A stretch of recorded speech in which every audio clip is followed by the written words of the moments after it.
Playing it forward. It's what we do. Sharing the stories of real people, real stories. The struggle to play it forward. Episode number 525 is with director James Fox from Moment of Contact. I was born ready. Oh, boy.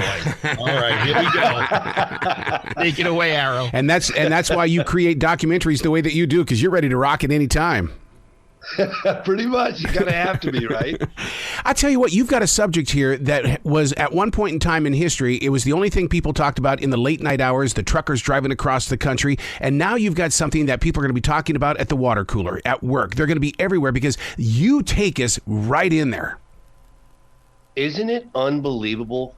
I just said this yesterday. I said, never in 100 million years did I ever think that I would be creating a documentary on a UFO crash with live aliens seen reportedly walking through the town. It sounds so outlandish. It sounds so unbelievable. And now here we are. How did you go into this? Because I'm sure there were a lot of naysayers going, James, are you sure? What's your proof here? I had my neighbor who's a big fan. He loved the phenomenon. He said, James, you lost me on this one. I said, Jamie? Jamie, he goes, you're a good friend and I respect your work a lot, but you lost me on this one. I'm a little disappointed that you're doing this. I said, Jamie, I totally respect your opinion. I respect your position. I completely understand why you feel the way you do. Sit tight, wait until, and come and listen to some of these eyewitness reports and then draw your conclusion. And so I did, and he stood at arm's length for about 6 months while we were putting this thing together, and he came over with his two sons, and he watched it, and he said, "I stand corrected. Wow, this is quite remarkable." And so I totally understand that position. I myself had it. I learned about this case when I was making Out of the Blue in the late '90s, and my fellow producer, Tim Coleman, and he said, James, there's this case of this UFO in this town of Varginha in Brazil and this live aliens. And I said, Tim, please, I'm not wasting 1 second on this ridiculous story. There's no way it happened. And I'm not kidding you. I didn't look into it for over 10 years. Wow. Then I was going to Brazil in 2010, and I got a phone call from a friend of mine who's very high up on the food chain in the entertainment industry. His name's Jeff Sagansky. He ran like Sony Pictures, big shot. And he's got a kind of a quiet, secretive interest in the phenomenon, much less so quietly these days, more public about it. But at the time, I don't think he wanted to jeopardize what he was doing. He was quietly behind the scenes helping me. And anyway, he said, you got to go check out this. You're going to Brazil. You got to check out Varginha. And I said, oh, God, Jeff, you mean that case with the UFO crash? And he said, yeah, no, I'm telling you, there's something to it. And I went, sure, there's something to it. And sure, I'll look into it. And I had no intention of looking into it. Hung up the phone. I went to Brazil and I was going to give a presentation at a conference in Peruíbe regarding Way to the South, regarding my film, I Know What I Saw. Mm-hmm. And that was about this event I did at the National Press Club with Leslie Kean, pushing for government transparency, yada, yada, yada. And while I was there at this conference, I met a couple of witnesses from this alleged Varginha case, and that piqued my interest. And then here I was 12 years later, made a full-blown documentary with the help of my co-producer Marco Leal, and now I'm absolutely convinced. In fact, I haven't seen one person to see it and walk away saying that that this event didn't happen. Yeah. There's just too much. I mean, look, the whole town of Varginha was cordoned off, military trucks. Everybody saw something. Mm-hmm. The vast majority of and if they didn't see something, their friend did, or their cousin did, or their brother, or their father, or their, you know what I mean?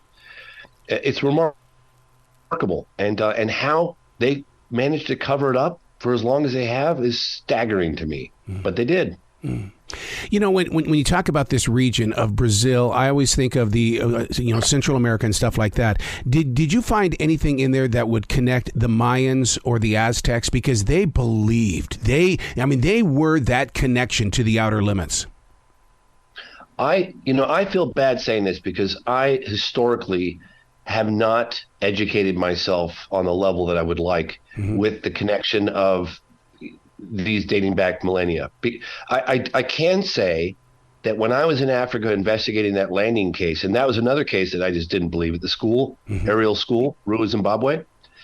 I just couldn't. I was like, how could a UFO land at a school with 100 witnesses and the whole world? I had a really hard time with it. Right? Of course, I'm convinced that it happened now. But in any case, while I was there in Africa, I got these drawings from the children I was looking at, and then right after that, I took photographs of the drawings. Right after that, I went to Australia, and I was investigating this alleged landing case at a school outside Melbourne.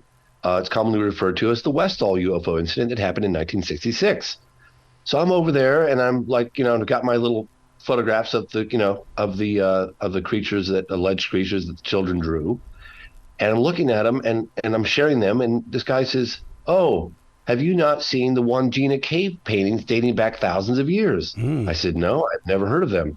And he looked them up and he showed me, and the resemblance of the creatures that were on these cave walls thousands of years ago were so similar to what the children drew that I had goosebumps on my whole body.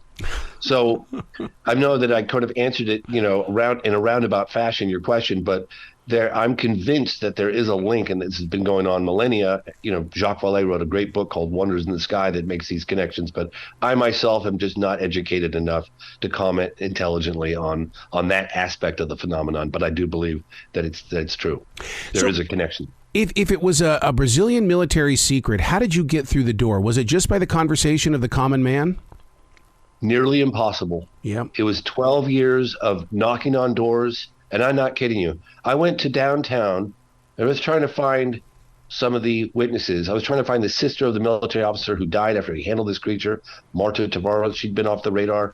The researchers and investigators had gone off the radar. One of them died. And I had this guy. He was the audio technician. He was from Rio, and he was kind of. It's kind of like the Roswell in Brazil. In other words, a lot of the Brazilians had heard about it and they kind of laughed it off, and it was a joke and all this stuff. And so he didn't believe he was Brazilian, and he was like, "Yeah, I've heard about the case, but come on, that didn't happen." And so I'm knocking on doors, and he's looking at me like I was out of my mind. Like, "What are you doing? You're just knocking on random doors. You're talking to people in the downtown plaza." Like, I said, "Well, I got to start somewhere."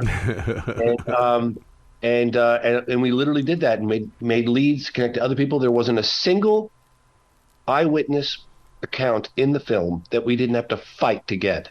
And I mean fight for years. The doctors that either allegedly took x-rays of this being, that doctor, we found him, Marco Leao found him, my fellow producer in Brazil, probably 8 years ago. He was still working for the hospital. He confirmed the event. He said, "I'll never go on camera. It'll never happen." 7 years we worked on him. The other military, his name is Military X in the film. I'm not sure if you gentlemen have seen it yet. Military X was directly involved with the transportation of one of the creatures. Military X went on the record in 1996 with a fellow gentleman named Victor Paccaccini, who was a Brazilian UFO researcher. But he only did it with the intention that it's never going to be released, that if anything happened to him, that researcher knew that they would release that video, that was a sort of security protection for him. Wow. So a couple of guys did. But we managed to get him 26 years later to go on the record. Granted, we disguised his identity, but he's a confirmed legitimate witness who drove this thing around. And it's unbelievable listening to his story. Unbelievable. Unbelievable. In my 30 years, I've never heard anything like it. It's absolutely riveting, and it puts me on the edge of my seat. The doctor that worked on the gentleman who died, the doctor that took x-rays of the alleged being, the reports of the stench, the smell. Yeah. It's remarkable. It's a remarkable case, and I'm hoping that once this film comes out, it'll overturn more testimony. And I want to know the Americans' involvement and where this debris and material and bodies ultimately ended up. Yep. And that's something that's going to be an ongoing investigation. The documentary and film we're talking about is Moment of Contact. How does this change science and history? Well, I mean, it's one thing to report unknown objects like we have that were on the front page of the New York Times, the infamous Tic Tac and David Fravor. It's another thing to have bodies and debris from the craft. I mean, that's a game-changing event. That is definitive proof for the first time in history, well, Roswell, first time in history that, we have definitive proof that we're not alone in the universe. And that is a game changer. So there have been hints. There's been confirmation that UFOs are real. That's been happening here in the United States and around the world. They've said in the United States that it's not us, and we don't think it's the Russians, and we don't think it's the Chinese. Therefore, it's sort of in the category of other. Yep. But having debris in bodies is, anyone will say, whether you believe this or not, if you can just suspend judgment and suggest for a moment that it did happen, that would probably be considered among just about everybody on the planet as one of the most significant stories in modern history. Wow. You can't deny that, right? The only question is, did it happen? And if it did happen, where's that debris? Where are those bodies today? And who has the authority to release them? Jeez, my God, that's why people have got to connect up with this. Is there a website that you can find out more about you as well as this project? Well, you can Google Moment of Contact, and the trailer will pop up. And in the trailer link will be information where you can get the film. It comes out October 18th. We have a premiere in Los Angeles. We still have some seats available. It's at LA Live, October 17th. That's a Monday at 6:30 p.m. LA Live in downtown Los Angeles, October 17th. The film comes out October 18th on Amazon, iTunes, Fandango, Google Play, all those transactional downloads. I love it. James, you got to come back to this show anytime in the future. The door is always going to be open for you. Thank you so much, gentlemen. I really appreciate it. You be brilliant today, okay? Oh, thanks. You too.